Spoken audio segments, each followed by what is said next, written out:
Nosso próximo tema, captação de recursos, principais leis de incentivo, que vai ser apresentada pela doutora Aline Gonçalves de Souza, que é advogada, especialista em direito societário, pesquisadora da FGV Direito São Paulo, onde é coordenadora executiva do projeto Sustentabilidade Econômica das Organizações da Sociedade Civil.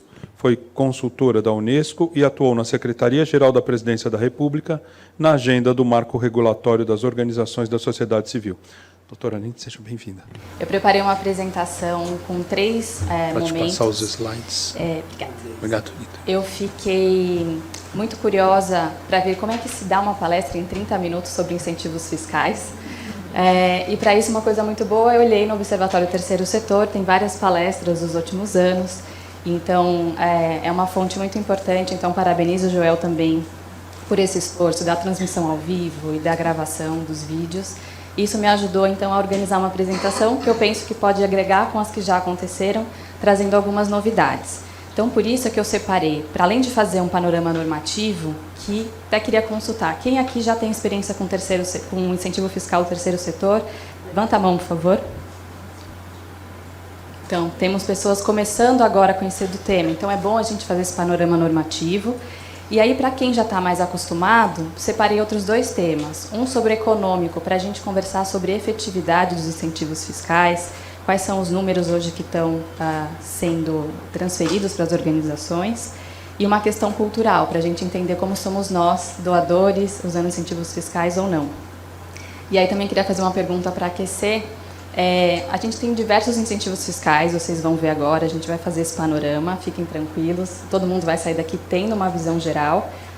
Mas eu queria perguntar sobre efetividade. Então, imaginem que a gente tem vários incentivos fiscais existentes há alguns anos para o terceiro setor e que eles têm um objetivo, claro, de direcionar o maior volume possível de recursos para os projetos financiados por organizações da sociedade civil. Vocês acham que, com a previsão do que poderia ser gasto e o que efetivamente as pessoas físicas, jurídicas, usam de incentivo fiscal, qual é o percentual dessa efetividade? Quem aqui acha que é mais do que 50%, levanta a mão, por favor. Quem aqui acha que é menos de 30%? Menos de 10%? E menos de 1%? A gente vai debater já sobre isso. Eu vou deixar para o meio da apresentação para ficar interessante a resposta, tá bom? Então, começando por aqui, o que são incentivos fiscais? É um conceito muito simplificado aqui para facilitar a nossa conversa, tá? Mas são criados pelo governo, e aí pode ser tanto o governo federal, estadual ou os municipais. E os incentivos fiscais são ou a diminuição ou a eliminação do pagamento de algum tributo, mediante uma ação que colabore para a sociedade de alguma maneira. Os incentivos fiscais sempre são criados por lei e a sua utilização não é obrigatória. Vamos, então, aqui começar a conversar sobre esse panorama normativo. Então, temos três âmbitos, o federal, estadual e municipal. E, no federal, os impostos que a gente vê que tem algum tipo de incentivo fiscal para as organizações sem fins lucrativos, referente ao imposto de renda e à contribuição social sobre o lucro, que é CSSL. Eu sei que tem várias pessoas tirando foto, mas fiquem tranquilos que essa apresentação vai estar disponibilizada, então esse conteúdo não passa, não fica só aqui nessa nossa conversa, tá bom? No âmbito estadual é o ICMS, que é o tributo que a gente vai identificar algum incentivo fiscal existente, e no municipal o IPTU e ISS. O IPTU todo mundo sabe, né? Imposto Predial do Territorial Urbano, e o ISS sobre serviços. Então, mesmo que um dia vocês queiram buscar, quero saber se existe algum incentivo fiscal para a minha organização, eu atuo com meio ambiente, por exemplo, eu atuo com criança e adolescente, são com relação às leis desses impostos aqui, desses tributos que precisa pesquisar, tá bom? Então, vou passar agora para o panorama atual. Começando pelo âmbito federal das leis de incentivo fiscal, que estão, então, fazendo algum tipo de previsão em relação ao imposto de renda e à contribuição social sobre o lucro. Temos essas aqui, e eu queria passar, então, por cada uma delas, numa primeira pincelada, e aí, depois, quem tiver interesse, tem vários materiais que pode aprofundar. Antes da gente começar, então, Lei Rouanet, Lei de Incentivo ao Esporte, PRONON, PRONAS, FIA, Fundo do Idoso, MIROSC, Fundos Patrimoniais, Eu sei que quem está começando pode achar que é uma sopa de letrinhas, mas a gente vai detalhar aqui. Uma questão importante. Quem é que pode fazer uso de incentivo fiscal? Então, das pessoas jurídicas e físicas, tem uma questão que é muito importante, que é com relação a como fazem a declaração do imposto de renda. Então, para as pessoas jurídicas, a maior parte dos incentivos fiscais existentes só consegue ser utilizado pelas pessoas jurídicas que apuram os seus resultados, né, com base no lucro real. Então, eu sei que está todo mundo agora aí no mês de abril fazendo declaração de imposto de renda. Quem já fez aqui desse ano? Não tem uma parte que você simula? Se vai querer fazer a declaração completa ou a simplificada? É a mesma coisa para as empresas. Então, fazendo essa analogia, né, do completo e do simplificado. Então, para a pessoa física, quem pode utilizar algum incentivo fiscal são as que fazem uso da declaração completa, que em geral é um pouco mais trabalhosa de ser feita, mas é o que permite a utilização de incentivos fiscais. Então, para a Lei Rouanet, quais são os tipos de projeto que podem ser incentivados? Lei Rouanet, Lei da Cultura, e é muito interessante que ela tem uma sistemática dentro da própria lei que diferencia os percentuais do tributo, do incentivo fiscal, a depender de qual área da cultura está sendo feito aquele projeto. Então, tem aqui, por exemplo, no artigo 18 da lei, vai falar de projetos na área de música erudita ou instrumental, exposição de artes visuais. No artigo 26, vai falar sobre teatro, dança, circo, mímica, produção cinematográfica, músicas, daí sem ser erudito ou instrumental. Então, tem uma separação, né? O legislador fez uma diferenciação sobre o que gostaria de fomentar mais, né? Ou o que gostaria de facilitar mais o acesso de recurso. Então, são diversas áreas de cultura, né, de projetos que podem ser submetidos. Quem é o contribuinte? É o do imposto de renda, então, né, o tributo aqui é o IR. E quem pode obter o incentivo? Então, são pessoas físicas e jurídicas, públicas ou privadas na área cultural. Então, não é só para iniciativa privada essa lei.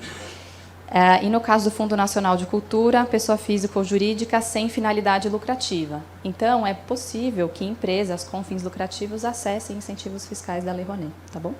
A gente às vezes fica pensando que incentivo fiscal é só para terceiro setor, e não, ele muitas vezes é criado para fomentar um setor como um todo, e aqui no caso, cultura. O limite de aporte para a pessoa jurídica 4%, e aqui tem as questões do percentual de abatimento que eu mencionei da diferença dos artigos. Uma questão importante, os incentivos fiscais, eles são, em alguns casos, eles dependem de uma chancela do poder público para que a organização, então, receba um recurso vindo de um incentivo fiscal. Então, no caso aqui da Lei Rouanet, a organização precisa apresentar um projeto, e aí o que era o Ministério da Cultura, que hoje está integrado na estrutura do Ministério da Cidadania, vai fazer uma análise com base em tudo que a legislação exige, para ver se esse projeto, sim, pode ser incentivado. Aí o Ministério aprova, e então a organização que apresentou aquele projeto vai ao mercado, vai à sociedade, para dizer, olha, eu tenho um projeto que o Ministério da Cultura entende que está adequado aos termos da legislação, e eu quero captar recurso, e se você doar ou fizer um patrocínio aqui para mim, você vai ter direito a obter o incentivo fiscal, fazendo uma redução ou eliminação do seu imposto de renda. Claro, sempre com um limite percentual, né? Então, essa é a lógica. Na maior parte dos incentivos fiscais é necessária a chancela do poder público sobre o que aquela organização vai fazer com esse dinheiro.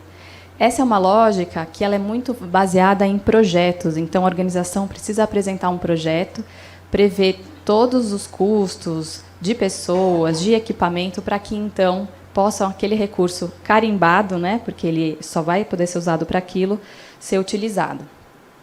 Nem todos os incentivos são assim, mas a maior parte é. A lei de incentivo ao esporte, ela vai olhar para 3 grandes áreas do esporte: educacional, de participação e de rendimento. Então, projetos dessas 3 naturezas podem ser submetidos ao também Ministério da Cidadania hoje, porque até então era o Ministério dos Esportes, e o Ministério da Cidadania integrou o que eram ministérios autônomos dentro de secretarias temáticas, né? Então, a análise hoje é feita por lá. Aqui tem o limite de aporte de 1%, o percentual de abatimento é 100%, e quem pode obter, diferente no caso da Lei Rouanet, na Lei de Incentivo ao Esporte, apenas pessoas jurídicas de direito público ou de direito privado com fins não econômicos. Então, aqui, empresas com finalidade lucrativa não podem fazer uso do incentivo, da Lei de Incentivo Fiscal ao Esporte. E daí um parêntese de curiosidade, que não é uma notícia boa. A Lei de Incentivo ao Esporte já existe há vários anos e até hoje nenhuma prestação de contas foi analisada pelo Ministério. E isso acaba dificultando claramente questões de fiscalização pelo Tribunal de Contas, da União. Então, e além disso, é uma questão de fundo, de contexto também. Em geral, as leis de incentivo, elas são criadas para durar um determinado período. Elas não são criadas para serem ad eternum, né? Por que isso? Porque a ideia é de fomentar um setor para que ele fique forte e consiga depois andar com as próprias pernas. Essa é a ideia de muitos dos incentivos fiscais. Então, é uma pena quando não acontece esse tipo de análise das prestações de conta, análise do impacto daquela lei de incentivo, porque isso dificulta uma análise mais estratégica e econômica, social, sobre como direcionar incentivos fiscais. Então, essa aí é um alerta importante. Muitas organizações que têm projetos incentivados na Lei de Incentivo ao Esporte ficam chateadas com essa demora. Vamos ver como é que acontece agora nesse próximo ano, se essa demora pode ser superada. O PRONON também com relação a incentivo fiscal federal. Ele é focado em pessoas com câncer. Então, projetos que estejam atuando em casas de apoio, auxílio, inclusive assim, estruturação da casa para pessoas com câncer. Esse incentivo fiscal foi criado em 2012 e tem uma previsão de duração até 2020. Então, vocês viram que eu comentei agora que muitas leis são por tempo determinado, né? Então, essa daqui, por exemplo, de 2012 até 2020. E quem pode obter o incentivo? Tanto pessoas físicas quanto jurídicas. No caso das jurídicas, o prazo é um ano a mais. Quem aprova os projetos, o Ministério da Saúde. Então, também precisa da chancela do Poder Público. Ainda na área da saúde, tem esse incentivo fiscal PRONAS, que ele é relacionado a questões de saúde para pessoas com deficiência. E também tem aqui essa previsão de durar só até 2021, no caso de obtenção por pessoas jurídicas e por pessoas físicas até 2020. FIAS é o Fundo de Infância e Adolescente. Ele tem depois também nos estados e municípios, mas pensando no âmbito federal, a gente tem essa composição. E quem pode obter o incentivo desse fundo são só pessoas jurídicas sem fins lucrativos. Essa é a principal regra, tem algumas exceções, mas é assim que está desenhado. Os eixos temáticos eles são delimitados de acordo com cada edital, sempre voltados para a promoção de questões para os direitos da criança e dos adolescentes. Tem aqui a questão do fundo do idoso, também a regra para pessoas jurídicas sem fins lucrativos, e o órgão de aprovação de projetos, Conselho Nacional de Direitos da Pessoa Idosa. Bom, até agora a gente falou de incentivos fiscais que precisam de uma chancela do poder público, ou seja, a administração pública federal precisa analisar o que aquela organização quer fazer, dizer se está de acordo ou não. Muitos projetos não são aprovados, para então ela poder ter direito a captar recursos. No entanto, a gente tem uma novidade com relação à lei do marco regulatório das organizações da sociedade civil, que aí faz uma previsão de possibilidade de incentivo fiscal desatrelado da ideia de projeto.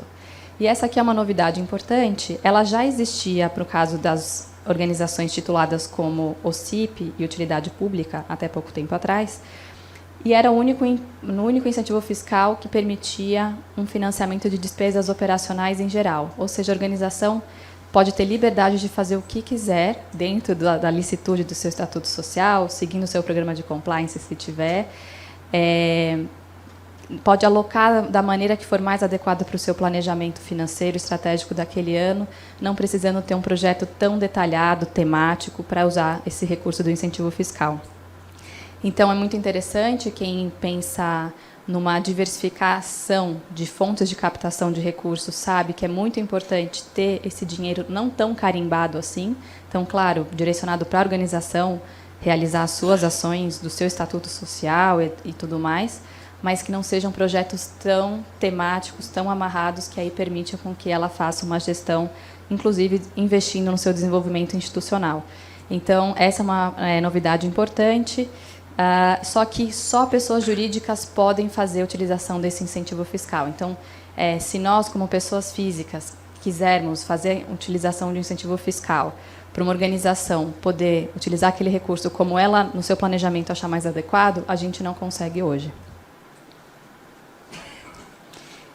E aí, a novidade mais recente é a Lei dos Fundos Patrimoniais. Ela foi sancionada em 4 de janeiro desse ano. A Lei dos Fundos Patrimoniais, ela previu no seu artigo 13 que as doações efetuadas por meio das modalidades que tratam alguns incisos da Lei dos Fundos Patrimoniais são alcançadas pela mesma Lei Rouanet. Nesse momento, tem uma discussão acontecendo, tanto no Poder Executivo quanto junto a alguns parlamentares, porque não ficou tão clara essa redação do artigo 13 de como seria operacionalizado esse incentivo fiscal para a doação aos fundos patrimoniais. Então, está acontecendo um debate essa semana, inclusive, junto ao governo federal, sobre uma regulamentação no âmbito de instrução normativa, provavelmente, para auxiliar na compreensão desse dispositivo. Os fundos patrimoniais, para quem ainda não ouviu falar, a criação de uma ferramenta para permitir que as organizações e poder público possam fazer um planejamento de sustentabilidade financeira mais a longo prazo. E aí, esses fundos, a ideia é que um dinheiro fique parado, fique ali só sendo reinvestido, ele fique parado, mas não é a ideia de ficar no colchão, né, de casa. É claro que ele fique ali fazendo os seus rendimentos, que a organização acesse parcelas desse rendimento. E aí, com isso, ela consegue ter uma segurança de perenidade do recurso. E a lei previu que esses fundos podem servir para apoiar questões de educação, ciência, tecnologia, pesquisa e inovação, cultura, saúde, meio ambiente, assistência social, desporto, segurança pública e direitos humanos e demais finalidades de interesse público. Uma coisa interessante é que essa lei, a primeira versão dela no Congresso Nacional, o Congresso Nacional tinha alguns projetos de lei, depois a medida provisória que criou tinha uma redação muito mais sucinta aqui com relação às áreas, finalidades, e houve uma expansão. Então, acredito que hoje qualquer organização que atue com finalidade de interesse público consegue, se quiser, fazer a constituição de um fundo patrimonial. Então, esse foi o panorama com relação às leis de incentivo no âmbito federal que são úteis para o terceiro setor. Tá? Então, esse aqui é o primeiro panorama federal. Então, vocês saem daqui sabendo que temos essas principais. 6, 7, 8. Com relação aos estados, a ideia aqui, claro, não é a gente passar por cada estado, mas depois, no final, vou recomendar algumas publicações que fazem essa análise estado a estado e de alguns municípios. Mas vamos pensar, já que estamos aqui em São Paulo. Então, no ICMS, temos duas, o PROAC e a Lei Paulista de Incentivo ao Esporte. O PROAC é na área de cultura e o esporte do esporte. Então, as duas são com relação ao ICMS. O PROAC, vocês viram, nas últimas semanas teve uma polêmica, mas ele está mantido. Então, a ideia é que quem pode obter o incentivo é uma pessoa física, que pode ser o próprio artista ou detentor de direitos, que tem que morar em São Paulo, ter residência fixa aqui em São Paulo por pelo menos 2 anos, ou uma pessoa jurídica, que pode ser com ou sem fins lucrativos. Então, aqui não é só para o terceiro setor, tá? Concede também no mínimo 2 anos em São Paulo e que tenha como objeto, no seu estatuto social, no seu contrato social, objetos de atividades artísticas e culturais. Os tipos de projeto que podem ser incentivados, eles vão na mesma lógica do que tem no âmbito federal. Então, precisa ter uma chancela do poder público. Aqui, no caso, a Secretaria de Estado da Cultura vai analisar que tipos de projeto podem ser incentivados. Então, tem aqui um rol, só para colocar alguns, aparece hip hop, literatura, museu, música, cultura popular. O valor limite do aporte varia entre 0,01% a 3% do ICMS devido, de acordo com a apuração anual do imposto, e o percentual de abatimento é 100%. Com relação ao esporte, também é como se tivesse quase um espelhamento com relação ao que existe no âmbito federal. Claro, com os seus ajustes sobre qual é o tributo, né? Então, aqui, o contribuinte do ICMS consegue fazer uso da Lei Paulista de Incentivo ao Esporte. Quem pode obter o incentivo? Aqui, diferente da cultura, só a pessoa jurídica. Então, no esporte tem que ser uma pessoa jurídica e com finalidade não econômica, de natureza desportiva ou também alguém de direito público, né, uma organização de direito público, sediadas em São Paulo e aí aqui há 3 anos, um tempo um pouco maior. O valor de percentual do limite de aporte ele é bem parecido com o que tem na cultura. Então, no estado de São Paulo são essas 2 principais leis de incentivo e no âmbito municipal, que vai abarcar o IPTU e ISS, é o PROMAC. E quem pode obter esse incentivo são as pessoas físicas e jurídicas domiciliadas no município e o limite de aporte bem maior, 20% do valor devido a cada incidência dos tributos, percentual de abatimento 2%. Então, aqui um resumo das regras de incentivo para pessoas físicas. Eu fiquei pensando que, por mais que interesse a gente olhar para o panorama das empresas, cada vez mais tem sido trabalhada a ideia por organizações de fazer uma mobilização junto à sua base de associados, junto ao público que atende. Então, essa ideia de captação de recurso por pessoas físicas está cada vez sendo mais debatida, né? Então, aqui é um resumo das regras de incentivo para pessoas físicas com relação ao valor de desconto, qual é o limite que pode ser utilizado para cada um dos incentivos fiscais, que é importante dizer o seguinte, vocês, sendo pessoas físicas que querem fazer a utilização de incentivo fiscal, até pode fazer mais do que um, mas precisa observar a necessidade do limite global. Então, não dá para a gente chegar no final agora de abril e nunca vai chegar a situação de não ter nenhum valor a pagar do imposto de renda só por conta das deduções e descontos das leis de incentivo. Existe um limite. Então, em linhas gerais, panorama normativo. Vamos agora para o panorama econômico. Eu fiz para vocês uma pergunta sobre a efetividade de incentivo fiscal, e aqui eu vou compartilhar alguns resultados de uma pesquisa que a gente está desenvolvendo na FGV com relação à efetividade dos incentivos fiscais, porque, olhando o que acontece na realidade, é a forma que podemos, de alguma forma, trabalhar para melhorá-la. Aqui é para a gente ter uma ideia de quem, de fato, consegue fazer o uso de incentivo fiscal. Então, é a demonstração da população brasileira e a aderência ao uso das leis de incentivo via imposto de renda. Então, a gente vai olhar aqui só os do âmbito federal, no ano de 2015. A gente tinha, então, aqui 204 milhões na população brasileira. Aí vai diminuindo aqui cada quadrinho pelo seguinte. Da população brasileira, tem crianças, então, que não necessariamente vão poder fazer a declaração de imposto de renda. Então, depois diminui para a população maior de 18 anos e acima de um salário mínimo. E aí aqui um número estimado de doadores institucionais e a quantidade de pessoas que, de fato, declarou imposto de renda em 2015 foram 27 milhões. Como eu mencionei, existe a possibilidade de fazer declaração completa ou fazer ela mais simplificada, né? Então, as pessoas físicas que declararam imposto de renda naquele ano, das 27, só 11 fizeram declaração completa. Isso significa quase 41%. Então, menos da metade das pessoas que poderiam até fazer uma declaração a ponto de usar incentivo fiscal, fizeram. Então, as que poderiam, por declaração completa, utilizar o incentivo fiscal, 11 milhões, e dessas, só 51 mil pessoas fizeram algum tipo de doação via lei de incentivo, o que significa 0,4% do que poderia acontecer. Aqui, vamos pensar sobre essa quantidade de doadores. Eu mostrei agora um quadro mais detalhado de 2015. A ideia agora é mostrar do que a gente conseguiu historicamente, de 2012 até 2015. Então, nessa barra rosa, total de contribuintes, na amarela, o contribuinte que é apto a fazer doação incentivada, ou seja, que são os optantes pelo modelo completo de declaração.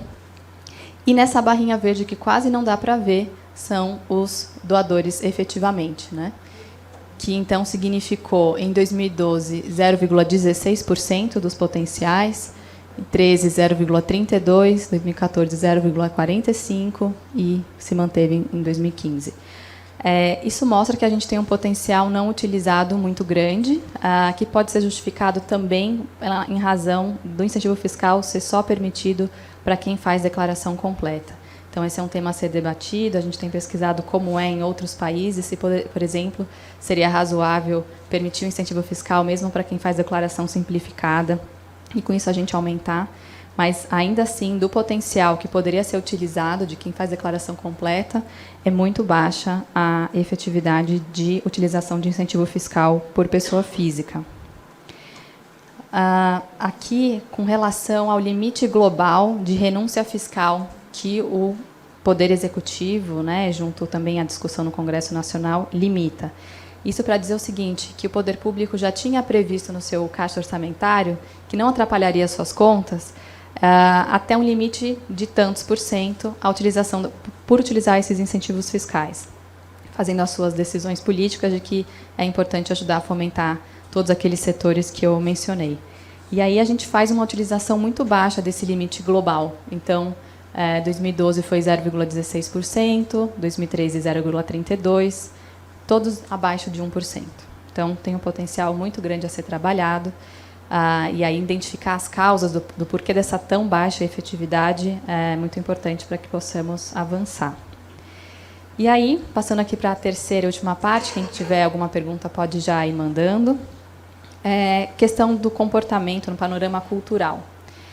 Existem algumas iniciativas de pesquisa no Brasil sobre qual é o perfil da doação, qual é o perfil de pessoas que fazem transferência de recurso, doação ou patrocínio para o terceiro setor, e algumas começam a tentar entender o comportamento dos incentivos fiscais, mas, como vocês viram, é um número muito pequeno de pessoas que utiliza até então.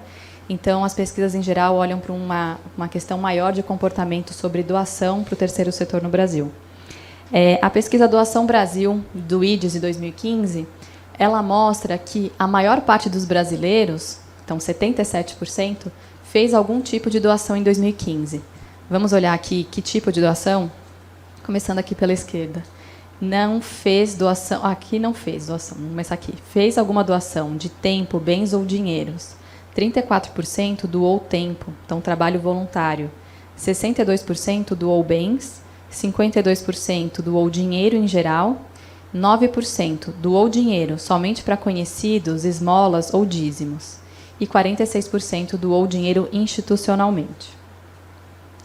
Com relação ao percentual de doação das famílias a partir da sua renda, então essa é um dado interessante também. Em geral, acontece um acompanhamento. Então, o percentual de quem até 2 salários mínimos, 32%, ele vai crescendo conforme a renda daquela família é maior. No entanto, faz depois uma estagnação a partir de... A variação não é tão grande aqui, ela faz quase uma estagnação, tá vendo? Então, de 4 a 6 salários mínimos, até 8 a 10, quase o comportamento não muda. Depois tem um salto aqui para quem ganha de 10 a 15 salários mínimos, e isso não muda para quem ganha mais de 15 salários mínimos. Então, isso é muito interessante para a gente olhar o nosso comportamento enquanto doadores. E depois dessa pesquisa do IDES, foi feita uma análise internacional. Então, qual é a posição do Brasil com relação a esse índice de solidariedade, que é o World Giving Index. Então, é interessante quem tiver querendo acompanhar o comportamento dos doadores, é importante acompanhar a pesquisa do IDES, que vai ter uma nova edição, e essa pesquisa Doação Brasil, e essas internacionais. Já caminhando para o fim aqui, o que é interessante para a gente se questionar? Então, 46% da população brasileira, que é equivalente a 56 milhões de pessoas em 2015, doou dinheiro para alguma organização. Esse valor é quase 5 vezes maior do que o número de doadores potencialmente aptos a utilizar incentivos fiscais no mesmo ano. Então, as pessoas estão fazendo doação, não fazendo uso de incentivos fiscais. E aqui, então, para finalizar, outras referências sobre esse panorama cultural e econômico normativo. Existe essa iniciativa do Manual do Patrocinador, que faz, quem tiver interesse de olhar em outros estados e municípios, existe uma ficha catalográfica sobre informação de cada tributo, incentivo fiscal, por estado e município. O perfil das organizações da sociedade civil foi uma pesquisa do IPEA que faz um panorama geral, mas o que é mais interessante é que existe um mapa hoje que é possível navegar e tem informações sobre as organizações. Então, se alguém tiver interesse, por exemplo, só quero doar para alguma organização que esteja próxima do meu bairro, é possível colocar o seu endereço ali e eu identificar que organizações estão em volta, com isso identificar se elas têm algum projeto apoiado em lei de incentivo ou não. E aqui algumas outras referências que eu vou deixar os links, mas que são pesquisas que estão preocupadas com o tema dos incentivos fiscais, que fazem parte de um desafio maior, que é da sustentabilidade econômica das organizações. Obrigada. Bom, vamos lá para as perguntas. Uma pergunta que veio do Facebook, Beatriz Pagotto. As leis de incentivo estão com imagens desgastadas perante a sociedade. Como as organizações da sociedade civil podem mudar isso? E o que fazer para começar uma maior adesão da sociedade? Aí ela viu pelos índices que se apresentou, tem um longo caminho a percorrer ainda, né? Obrigada. Muito boa essa pergunta da Beatriz. E eu acho que é feliz a escolha do Observatório do Terceiro Setor, inclusive na organização das palestras. A gente começou ouvindo sobre compliance, que tem muito a ver com questões de transparência e de a organização mostrar o seu comprometimento com estar adequada às leis e também a compromissos éticos, né? É claro que o debate em geral de incentivo fiscal, ele está permeado por algumas outras questões que não são só da governabilidade do terceiro setor, das organizações. Então, eu acho assim, cobrar do poder público, análise das prestações de contas, análise do impacto sobre os incentivos fiscais é um caminho. O Ministério da Cultura ele tinha avançado bastante nessa questão de transparência sobre qual é o impacto dos projetos incentivados pela Lei Rouanet, né? Então, essa é uma questão que eu acho que é importante em termos de cobrança da sociedade perante aos governos, para que a gente tenha uma consciência sobre qual é a efetividade desses incentivos fiscais, mas também temos que trabalhar com relação àquilo que não já está permitido e não está sendo utilizado. Para isso, as organizações mostrando questões de compliance, sendo transparentes sobre qual é o trabalho que é feito, para que isso se comunique bem junto aos seus potenciais doadores e patrocinadores, é um caminho que pode, sim, ajudar numa melhoria de visão sobre a utilização de incentivo fiscal. Porque a gente sabe que são áreas muito importantes e que o apoio das organizações pode ser muito essencial para aquela comunidade naquele local ou para o tema como um todo. Muito bem. Aline, assim como na Lei Rouanet, dinheiro público entra para fundos patrimoniais também? É o Henrique do Instituto Avante que pergunta. Henrique, essa é uma pergunta importante, porque os fundos patrimoniais eles foram criados com a possibilidade, inclusive, de ter parte de recurso público colocado e parte de recurso privado no mesmo fundo patrimonial. Para quem não sabe do contexto, o fundo patrimonial, a lei, a medida provisória que agora virou lei, ela foi criada numa resposta ao infeliz incêndio do museu, lá no Rio de Janeiro, do Museu Nacional. Então, qual que foi a ideia? A gente precisa criar ferramentas de organização de um recurso, tanto público quanto privado, que consiga dar uma perenidade, que consiga dar mais sustentabilidade financeira para aquele equipamento, por exemplo.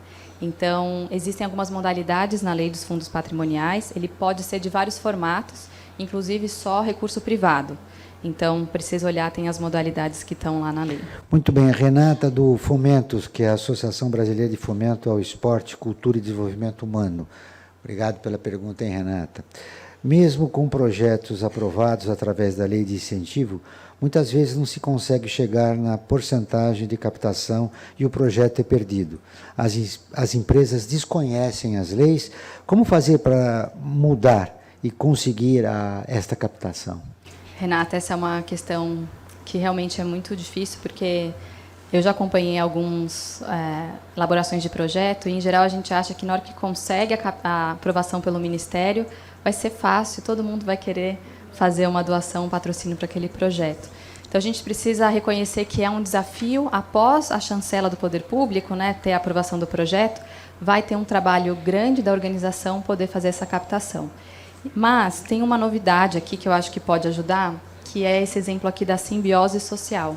Simbiose Social é uma startup que foi criada pela GV, que tem um objetivo de facilitar essa aproximação entre projetos aprovados e doadores patrocinadores. É um trabalho muito interessante, que é também baseado em questões de verificação de compliance, tanto e divisão de área de atuação, inclusive, da empresa que quer fazer algum tipo de patrocínio ou doação. E eles têm conseguido aumentar esse cumprimento do percentual necessário para o projeto poder ser executado com a lei de incentivo. Por que isso? Porque é um trabalho de mobilização, não só local, mas com relação a perfis, né? como se fosse um Tinder da área social aqui de incentivo fiscal. Aquela empresa está interessada em fazer uma melhoria do desenvolvimento local naquela base de indústria, por exemplo, que tem. Então, que organizações podem, de fato, contribuir para esse objetivo, para esse desafio dessa empresa? Então, é esse tipo de integração que é feito, o que facilita, porque várias organizações que às vezes nem teriam no radar alguns potenciais patrocinadores, por meio dessa simbiose social, conseguem fazer, por meio de uma plataforma que está integrando diversas bases de dados, fazer essa aproximação. E eu já tenho ouvido vários relatos de organizações que conseguiram fazer a captação completa por conta desse match da simbiose social. Uma coisa que é interessante, eles fizeram uma análise por inteligência artificial e diversas tecnologias mesmo, para identificar qual é a probabilidade daquele projeto ser aprovado totalmente nos Ministérios da Cultura, do Esporte na época, né, que agora está no Ministério da Cidadania. Então, eles ajudam o patrocinador a ter uma segurança de que aquela organização, por exemplo, tem um histórico antigo de conseguir executar bem os seus projetos, ou que o tipo de projeto dela é um que é bem visto pelos ministérios, pelo poder público envolvido, ou ela tem alguns elementos ali que, em geral, são questionados na prestação de contas. Então, é uma análise bem completa. Então, eu sugiro, se a Renata, né, não conhece ainda a simbiose, acho que pode ser uma ajuda nesse sentido de buscar mais patrocinadores e doadores para o teu projeto. Aline, para fechar as perguntas, o Oswaldo da Gabriel, Oswaldo Moraes. Em relação aos editais de leis de incentivo, quando é aprovado um projeto, por que eles não dão feedback quando é aprovado um projeto em relação às leis de incentivo e aos editais que são publicados? Eu não tenho conhecimento se todos ficam nesse silêncio, né? A gente poderia até entrar com algum pedido de motivação, porque o poder público ele tem um exercício da discricionariedade motivada, então a gente sempre precisa ouvir do poder público um retorno. Mas acho que pode ser isso, ou pode também ter um exercício da própria organização, identificar porque se alguma questão mais formal não foi cumprida. Mas, em geral, eu não vejo tanto esse silêncio absoluto, assim. Então, não é só não aprovado, né? Pode ser que não esteja cumprindo alguns requisitos formais obrigatórios, e aí sim ele não precisa fazer uma justificativa longa. Queria agradecer demais a participação de todos. Ficam aqui os meus contatos. Eu tenho 2 vínculos, eu sou pesquisadora na FGV e advogada no escritório Sazzi Bechara Estorto Advogados, que é especializado em terceiro setor. Então, que vocês quiserem acompanhar questões sobre projetos de pesquisa, na GV eu tenho desenvolvido um trabalho com uma equipe muito interessante, e no escritório a gente enfrentado também as dificuldades desse dia a dia.